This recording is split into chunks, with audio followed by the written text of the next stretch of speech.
naka la ñuy jullee néew jullit bu gaañu góor wala jigéen naka lañ koy jullee dañ koy tëral mooy ginnaaw bañ ko sangee ba pare def l'essentiel boobu mooy nu ñuy sangee néew loolu waxoon nañ ko léegi nag tëral ko ci kanamu imaam daal di taxaw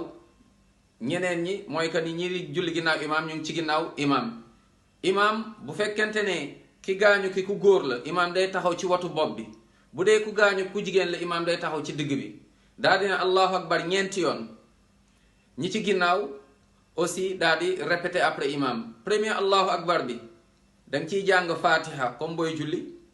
deuxième allahu akbar bi nga jàng ci salaat ibrahim yi allahumma salli ala muhammad wa ala muhammad kama sallayta ala ibrahim wa ala ibrahim ba mu jeex comme booy julli troisième allahu akbar bi nga daal di ñaanal néew bi ñaanal mbooleem jullit ñi gaañu ñi gaañuwul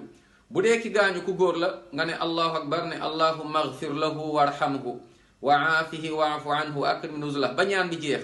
bu dee jigéen nga allahumma agfir laha warhamha wa aafiha waafu anha ba mu jeex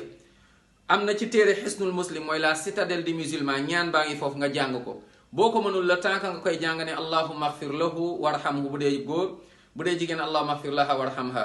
nga daat ciy jàng tamit yeneen ñaan yu ñëw ci sunna allahumma agfir li hayyina wa mayyitina ba mu jeex nga ñaanal ñépp après nga ne allahu akbar quatrième fois bi